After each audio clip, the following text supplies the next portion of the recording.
Hello and welcome to the Slingshot channel. Howling storm out there, therefore it's a boring old workshop video. In any case, I still think this may be a very significant video because I think I'm going to show you one of the most significant inventions for my instant Legolas that I had so far.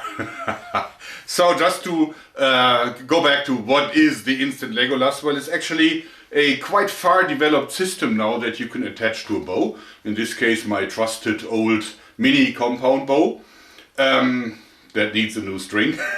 In any case, what it is, it's like a combination of a quiver with all the arrows inside, of a release, an archery release with a thumb operated kind of trigger system here, and also of course an arrow rest so that I can guide the arrows here securely. And the way how this works is it turns the bow into a pump action device. So I can draw it out and even hold it in the front like here. I don't have to do that. And then I can fire, and then I can push this to the front until it grabs the string, pull back, do another shot, and I can do this really quickly. Now, how can you enhance this? Well, by making it more effective, of course. I'm talking about archery magic. What would you say if I would be able to, with this device, take off half of the draw weight of any given bow, making it possible for people to shoot far easier and also making it possible to shoot bows that are twice as heavy with the same draw weight. Here's how I do the magic. So the biggest drawback of a bow is that you have to draw it back. So the drawback is the drawback. Of course, it limits the amount of power. It actually also means that it's much more comfortable to shoot if the draw weight isn't that high. So an archer definitely wants to reduce the draw weight at all cost. That is actually one of the reasons why the compound system has been invented first. Because that's basically two block and tackle devices that make it easier to draw these fairly heavy bow limbs. So, but here, see, there are two motions that I have on the bow like this. It's the forward motion until it grabs the string, and then it's the backward motion, like so. And then you shoot. And the forward motion actually requires almost no force. Actually, it is so light that even gravity will do it for me, see? So now I grab the string, and now of course the draw is quite, it's not a heavy bow, but it still is significant. And because of the compound, it's easier to hold back in the back, like so. And then, of course, it's again very easy to simply push this thing to the front. But this push to the front is actually wasted energy. And I'm trying to make use this to invest energy that we can retrieve later on to make the draw lighter. And I'm using rubber. I love it when rubber solves problems. So I'm using this length of TheraTube black. And I'm attaching it, of course, with some pieces of wood. And what you can do with this is you can actually add draw weight to the one direction. And this has about half the draw weight of the bow. We're talking about roughly 15 pounds or something, right? This is what it takes to fully stretch a TheraBand black tube, like a slingshot.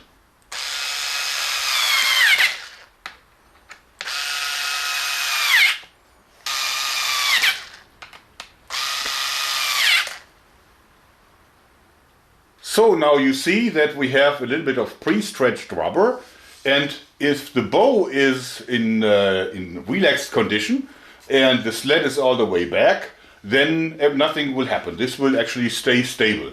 But if I push this to the front, I now have to overcome the resistance of the rubber, which is not hard to do, but it is significant. And if I release this, you can see that now, of course, the sled wants to be pulled back. The rubber here, under tension, wants to pull the bow back. And therefore, when I cock it, I retrieve the energy that I invested previously until the bow is fully drawn. Like so. And likewise, if I release this, then it will work against the force of the rubber. And now this makes it so easy to draw back that I can do this with my pinky. So I'm taking my pinky, drawing the bow out. Have you ever seen something like that? Bang! And then of course now it no longer slides by gravity because it's held back by the rubber, but it is still super easy since I only have to overcome about 15 pounds, like so. And then again, super easy to draw the bow out. and bang. It is actually the same principle as used in an assisted opening knife. This means that, see here, you invest a little bit of power when you close it by pushing the blade in against the force of the spring. But the spring is not strong enough to open the knife on its own. You have to overcome a little bit of force, but just not as much as if you would not have a spring, like so. So it's almost like an automatic knife, but not quite, because you still have only some kind of assistance from the spring that you have invested your muscle energy by closing it. So, same principle. Investment, retrieval. Same here. Investment, and now you can leave this at rest. Of course, you know, it's stable in this condition, and you see that the string is a little bit drawn. That is because already the rubber is working against the tension of the bow. And now, retrieval, which makes it so easy to draw this thing back. Bang! So much fun. I can't stop doing it. Ding! So what does this mean? What is this going to change?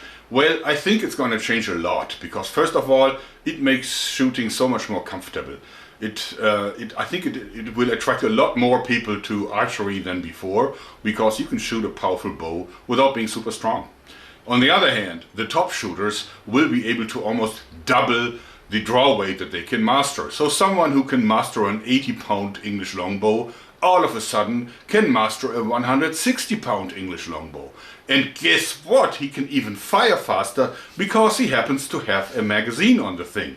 And also he won't make as many of the beginner's errors because there are none. There's no margin for typical beginner's errors. You can't wrongly cant the bow because it's one solid system. You can't release it wrong because all you have to do is push the button. So you can't really, even because you're holding it out steady after the shot, you can't do any errors like messing around with the bow after the arrow has left the string. So therefore, this I think is a unique combination of making the life of archers easier. Well, so this is using rubber, and of course at the Slingshot channel we are not shy to use that material. We actually love it.